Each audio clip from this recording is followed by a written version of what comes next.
ಈ ವರ್ಷ ಎಲ್ಲರಿಗೂ ಸರ್ವ ನಮ್ಮ ಬಳ್ಳಾರಿ ಜನತೆಗೆ ಎಲ್ಲರಿಗೂ ಸುಖ ಶಾಂತಿ ನೆಮ್ಮದಿ ಸಿಗಲೆಂದು ಮತ್ತು ಅದರ ಜೊತೆಗೆ ನಮ್ಮ ಬಳ್ಳಾರಿ ಇನ್ನಷ್ಟು ಅಭಿವೃದ್ಧಿ ಆಗಬೇಕು, ಬಳ್ಳಾರಿ ಸುವರ್ಣ ಬಳ್ಳಾರಿ ಆಗಬೇಕಂತೇಳಿ ದೇವ್ರನ್ನ ಬೇಡ್ಕೊಂಡಿದ್ದೀವಿ. ಅದೇ ರೀತಿಯಲ್ಲಿ ಆಗುತ್ತೆ ನಮ್ಮ ನಂಬಿಕೆ ಇದೆ, ಖಂಡಿತವಾಗಿ ಆಗುತ್ತೆ. ಸರ್ ಮೊನ್ನೆ MLA ಒಂದು ಮೀಟಿಂಗ್ ಮಾಡಿದೆ ಸರ್, ಮತ್ತೇನು ಸಚಿವ ಸ್ಥಾನಕ್ಕೆ ಅಂತ? ಹೌದು, 48 ಜನ MLAಗಳು ಫಸ್ಟ್ ಟೈಮರ್ಸು, ಸೆಕೆಂಡ್ ಟೈಮರ್ಸು ನಾವೆಲ್ಲ ಸೇರಿದ್ವಿ.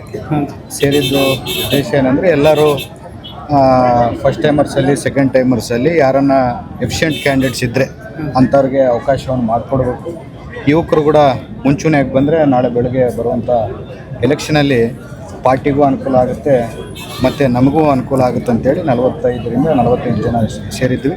ಅದರ ಮುಂದಿನ ಭಾಗದಲ್ಲಿ ಈಗೆಲ್ಲ ಶಾಸಕರು ಸೇರಿ ನಮ್ಮ ಅಧ್ಯಕ್ಷರಾದಂಥ DK ಶಿವಕುಮಾರ್ ಸಾಹೇಬ್ರನ್ನ ಮತ್ತು ಮುಖ್ಯಮಂತ್ರಿಗಳಾದಂಥ ಸಿದ್ದರಾಮಯ್ಯ ಸಾಹೇಬ್ರನ್ನ ಈ ಅಧಿವೇಶನ ಟೈಮಲ್ಲಿ ಭೇಟಿಯಾಗಿ ನಮ್ಮ ಈ ಥರ ಯುವಕರು ಫಸ್ಟ್ ಟೈಮರ್ಸು, ಸೆಕೆಂಡ್ ಟೈಮರ್ಸ್ ಆಲ್ಮೋಸ್ಟ್ ಎಲ್ಲರೂ ಬಂದಿದ್ದರು. ಫಸ್ಟ್ ಟೈಮರ್ಸ್, ಸೆಕೆಂಡ್ ಟೈಮರ್ಸು ನಮ್ಮಲ್ಲಿ ಯಾರು ನಿಮಗೆ ಸೂಕ್ತವಾದಂಥ ಅಭ್ಯರ್ಥಿ ಅನ್ನಿಸ್ತಾರೋ ಅಂಥವ್ರಿಗೆ ಸಚಿವ ಸ್ಥಾನ ಕೊಡಬೇಕಂತೇಳಿ ಮೊನ್ನೆ ಒಂದು ಮೀಟಿಂಗನ್ನು ಎಲ್ಲರೂ ಮಾಡಿದ್ವಿ. ಅದ್ರ ಜೊತೆಗೆ ಸಮಾನ ಮನಸ್ಕರು, ಯಾಕಂದರೆ ಯುವಕರಿಗೆ ಆದ್ಯತೆಯನ್ನು ಕೊಟ್ಟರೆ ಇನ್ನು ಯುವಕರನ್ನ ದೊಡ್ಡ ಮಟ್ಟದಲ್ಲಿ ಪಾರ್ಟಿಗೆಲ್ಲ ತೊಗೊಂಬರ್ಬೋದು, ಪಾರ್ಟಿಗೆ ಕಷ್ಟ ಬೀಳ್ಬೋದು ಅಂತೇಳಿ ಅದ್ರ ಜೊತೆಗೆ ಮುಂದಿರುವಂಥ ದಿನಮಾನದಲ್ಲಿ ನಾವೆಲ್ಲರೂ ಒಂದು 45-48 ಜನ ಶಾಸಕರು ಡೆಲ್ಲಿಗೆ ಕೂಡ ಹೋಗಿ ನಮ್ಮ ಮನವಿ ಅಂದರೆ ನಮ್ಮ ಪಾರ್ಟಿ ಹತ್ರ, ನಮ್ಮ ಕುಟುಂಬದ ಹತ್ರ ನಮ್ಮ ಮನವಿಯನ್ನು ನಾಳೆ ಬೆಳಗ್ಗೆ ಎಕ್ಸ್ಪ್ಯಾನ್ಷನ್ ಏನಾರು ನಡೆದ್ರೆ, ಹೈಕಮಾಂಡ್ ಏನಾರು ಒಪ್ಪಿದ್ರೆ, ಹೈಕಮಾಂಡ್ ಒಪ್ಪಿಗೆ ಮೇಲೆ ನಮ್ಮ ಅಧ್ಯಕ್ಷರಾದಂಥ KPCC ಅಧ್ಯಕ್ಷರಾದಂಥ DK ಶಿವಕುಮಾರ್ ಸಾಹೇಬರು ಮತ್ತು ಮುಖ್ಯಮಂತ್ರಿಗಳ ಸಿದ್ದರಾಮಯ್ಯ ಸಾಹೇಬ್ರವರು ಒಪ್ಪಿಗೆ ಮೇಲೆ ಏನನ್ನ ಎಕ್ಸ್ಪ್ಯಾನ್ಷನ್ ನಡೆದಾಗ ನಮಗೊಂದು ಅವಕಾಶ ಕೊಡಿ ಅಂತೇಳಿ ನಾವು ಎಲ್ಲರೂ ಕೇಳಿದ್ವಿ.